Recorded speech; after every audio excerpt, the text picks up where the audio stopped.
يومي بقى liggéeyal diine l'islam xanaa xawma sàkku yu seen liggéey baray na.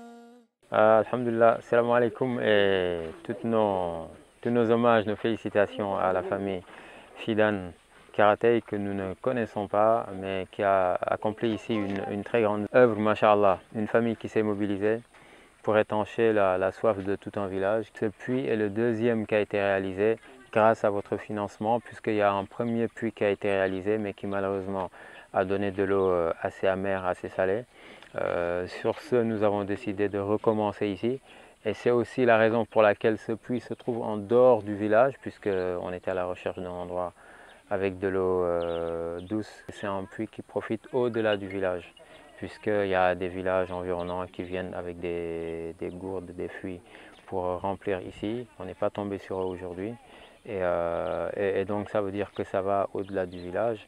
Et donc, alhamdulillah, qu'Allah vous récompense pour ça et qu'Allah vous étanche yawm al-qiyamah par l'eau de Kawthar, telle que vous avez étanché la soif des gens dans ce village qui est un grand village, qui est un village qui avait cette problématique de l'eau, mashallah, que vous leur avez enlevé. Et Inch'Allah, peut-être qu'un jour vous viendrez voir de vous-même les effets apportés par ce puits ici. yéen ñi yor taxawaay bi yéen ñi dem ak dëkk leen ñaanal yàlla te naan suñu xol sedd na bu baax nag macha allah ndax amoon nañu jafe-jafe bu baax comme ni ko tonton Tafa waxee dañ doon jógee fii di takk ay satu mbaam di rooti ba Bikol mu ngi nekk benn dëkk bu xaw a sori tuuti comme ni ko tonton Tafa waxee ay 5 kilomètres 6 kilomètres. waaw tamit suñu doom yi nga xam ne ñoo jàng ñoo doon jàng ba wàcc dem rooti wala balaa ñuy jàng ñi war a dugg 10 heures ñu dem rooti dañu doog a ñëw dem école xam nga loolu kon jafe-jafe bi métti la woon wante bu yàlla mi dara teewul tax daal mboole yéen ba yàlla def ngeen gasal ñu teen bi ci ay anam yu sell ay anam yu neex ay anam yu wóor teen bi ñëw tamit neex macha allah ñu ngi sant ñu ko taxawu ñu ngi sant ñu ko joxe ñu ngi sant tamit ñu ko gas. di ñaan yàlla borom bi subhanahu wa taala yal na yokk ñëpp yal na yàlla gën a yokk doole gi yal na yàlla gën a yokk taxawaay gi yàlla sàmm ñu sàmmal ñu njaboot gi waaw teen bi tamit yal na barkeel yal nañu ko toog ba seti naan ci ak setaat yi. sincèrement parler parce que lii nekkoon na suñu jafe-jafe métti woon na fii trop sax loolu moom ñëpp xam nañ ko ku fi juddu xam nga jafe-jafe ndox la ñu amoon. robinet waaye egsi na ci dëkk bi waaye robinet bi moom ñëw na waaye robinet bi moo neexul exactement ku nekk fii nii moom parfois sax boo demee hôpital sax dañ lay tere robinet bi dana bu leen di naanat robinet bi loolu waraloon nag ñu bàyyi robinet bi di dem roote yi ci yeneen dëkk yi loolu moo ko waraloon waaw macha mooy wax dëgg ne macha allah wax dëgg waaye ñii ñu génne ci jafe-jafe ndox boo xoolee buñ ko gasee ba léegi wax dëgg mosatu ñu manqué ndox di leen ñaanal nag. chaque fois ñu ngi leen di ñaanal foo ngeen tollu yete na ngeen di talal seen loxo dina naan amin c'est que def ngeen lii nag suñu xéewal la fii la ñu takke woon sa rek di dem Bikol di rooti ndox loolu seen liggéey moo ko dindi fii jara ngeen jëf jara ngeen jëf jara ngeen jëf jara ngeen jëf kontaan nañ bu baax a baax yal na leen yàlla yokkal seen liggéey bu baax a baax. Vraiment remercier les partenaires qui ont favoriser en tout cas la disponibilité de ce liquide précieux.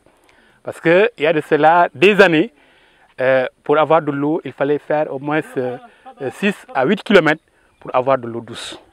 Alors si aujourd'hui maintenant nous parvenons à avoir un partenaire qui met à la disposition vraiment des populations un puits vraiment qui a de l'eau douce, vraiment c'est une épine qu'on a enlevé du pied.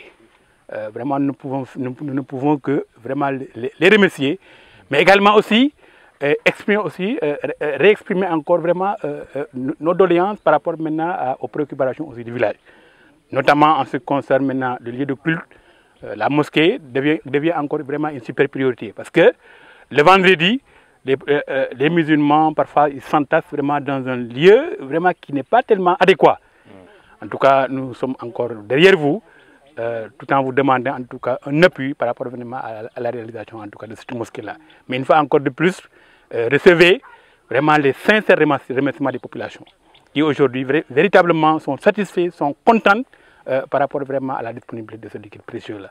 Et vraiment, vous dire que au-delà même de ce village, il y a même d'autres villages qui sont à plus d'1 kilomètre de Ndiondune, qui vraiment se déplacent avec des fûts de 20 litres pour puiser. Vous voyez donc vraiment l'importance que cela a créé.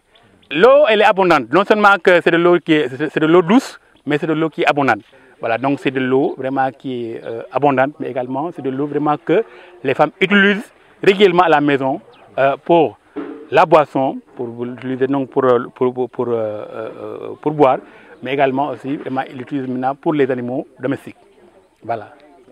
Merci beaucoup. Nous vous disons à très bientôt, Inch'Allah, mais sachez que le projet a pris du temps, mais il a accouché de quelque chose d'important, de très beau et de très grand pour eux, et Inch'Allah pour vous également.